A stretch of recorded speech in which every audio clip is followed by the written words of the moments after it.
நாம் ட்ரீம்ஸை குறித்து நாம் பார்த்து கொண்டு இருக்கிறோம். இப்போ பார்ட் 2 பார்க்க போகிறோம், கனவுகளை குறித்து. முதலாவது நாம் பார்க்க போகிறது நாய், டாக். இப்போ ஒரு நாய் வந்து உங்களை துரத்தின்னு வர மாதிரி நீங்கள் கனவு பார்க்குறீங்கன்னு வச்சுங்க. அதுக்கு என்ன அர்த்தம்னா லஸ்ட், இச்சை உங்களுக்குள்ளே இருக்குதுன்னு அர்த்தம்.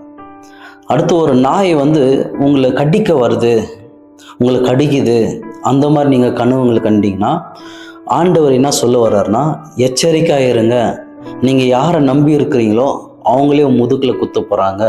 அதனால தான் பிலிப்பியர் 3ஆம் அதிகாரம் வசனம் 2 சொல்கிறாரு, நாய்களுக்கு எச்சரிக்கையாக இருங்கள் அப்படின்னு சொல்கிறாரு.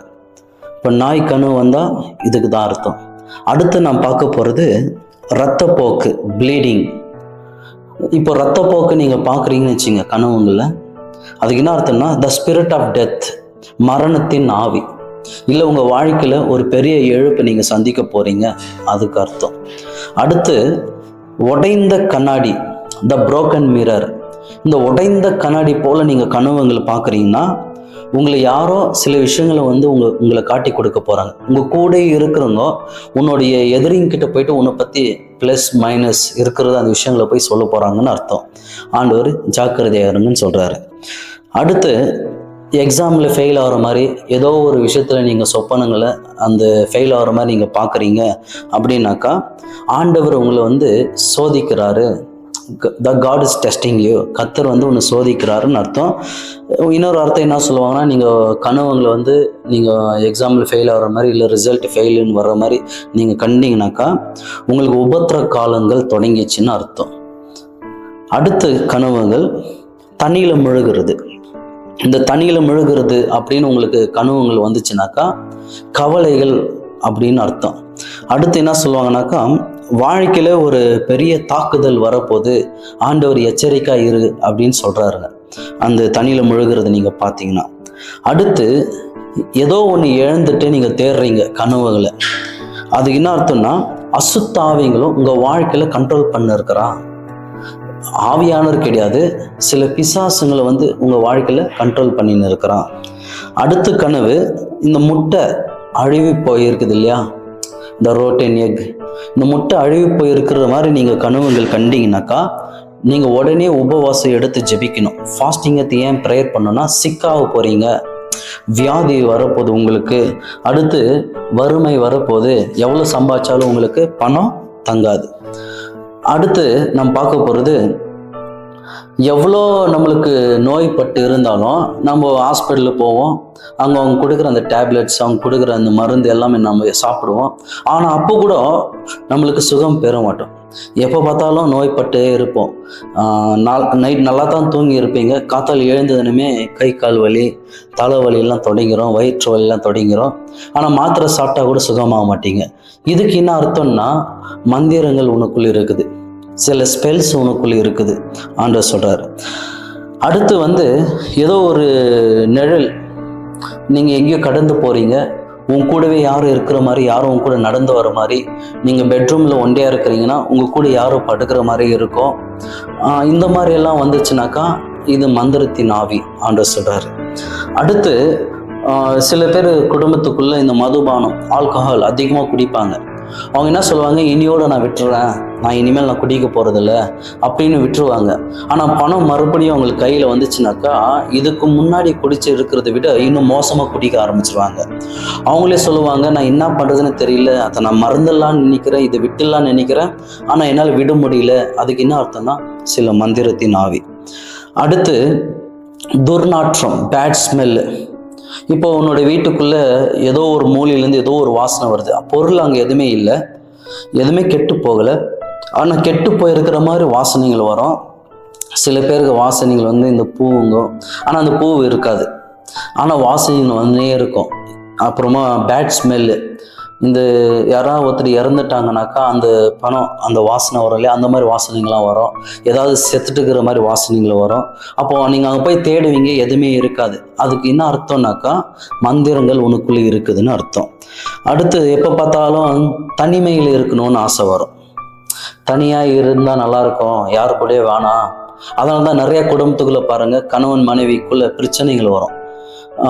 நான் தனியாக இருக்கிறது எனக்கு நல்லதாக இருக்குது, எனக்கு தனிமை தான் எனக்கு வேணும், எனக்கு தனிமை போதும், நான் எங்கேயாச்சும் போய் உக்காந்துக்கிறேன், நான் எங்கேயாச்சும் நான் போகிறேன் அப்படி சொல்லிட்டு சில பேர் பீச் பக்கம் போவாங்க தனியாக இருக்கணும்னு.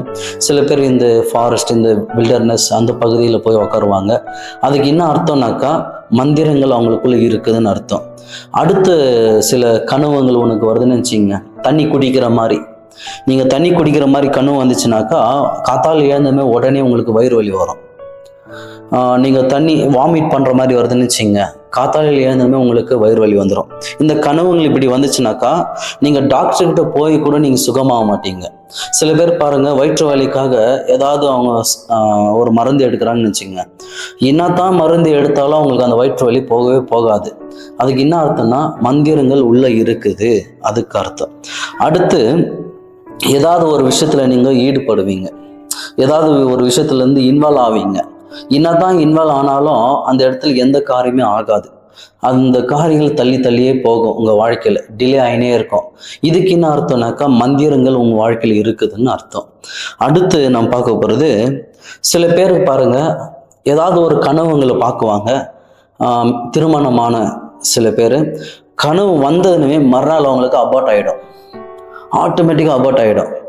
சில கனவுங்களை வந்தாலே போதும், சில பாம்பு கனவுங்களும், பாம்பு துரத்தின்னு வர மாதிரி, சில இந்த குச்சிங்களை எடுத்து யாரும் உங்களை அடிக்கிற மாதிரி, குச்சி எடுத்துன்னு உங்களை யாரும் துரத்துற மாதிரி, இந்த மாதிரி வரும்போது என்ன ஆகுனாக்கா அவங்களுக்கு அந்த அபார்ட் ஆகிடும்.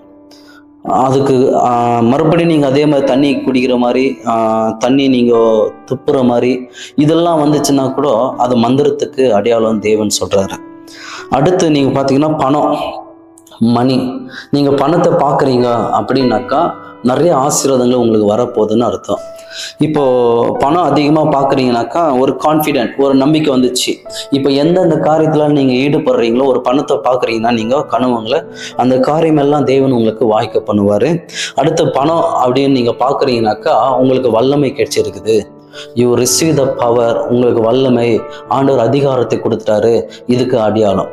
இப்போ பணம் நீங்கள் யாருக்கிட்டே வாங்குறீங்க, கனவுங்களை யாரோ உங்களுக்கு பணத்தை கொடுக்குறாங்க, உங்களுக்கு தெரிஞ்சும் கொடுக்குறாங்க, உங்களுக்கு தெரியாதவங்க யாரோ பணத்தை கொடுக்குறாங்க.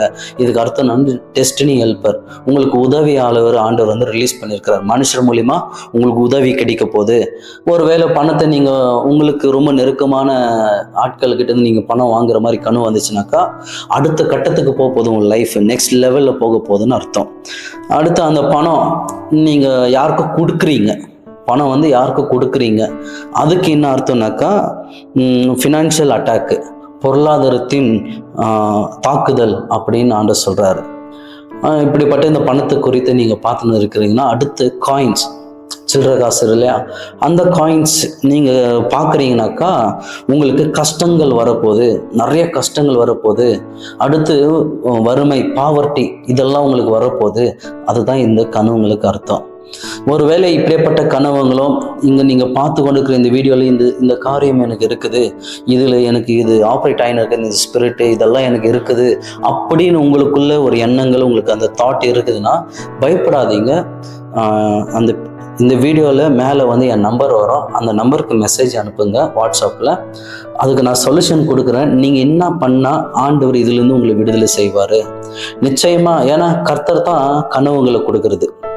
நீங்கள் எல்லாரும் என்ன நினைக்கிறீங்க, பிசாஸ் பார்த்ததுன்னுமே ஏதாவது ஒரு கெட்ட காரியங்கள் உங்களுக்கு வந்ததுன்னுமே உடனே சாத்தான் தான் எனக்கு இதெல்லாம் கொடுக்குறான். சாத்தானால எதுவுமே உருவாக்க முடியாது, அவனுக்கு உருவாக்குற அந்த திராணம் ஆண்டவர் கொடுக்கல. ஏன்னா நம்மளாம் ஆண்டவருக்கு மட்டும்தான் ஒரு காரியங்களை உருவாக்க முடியும்.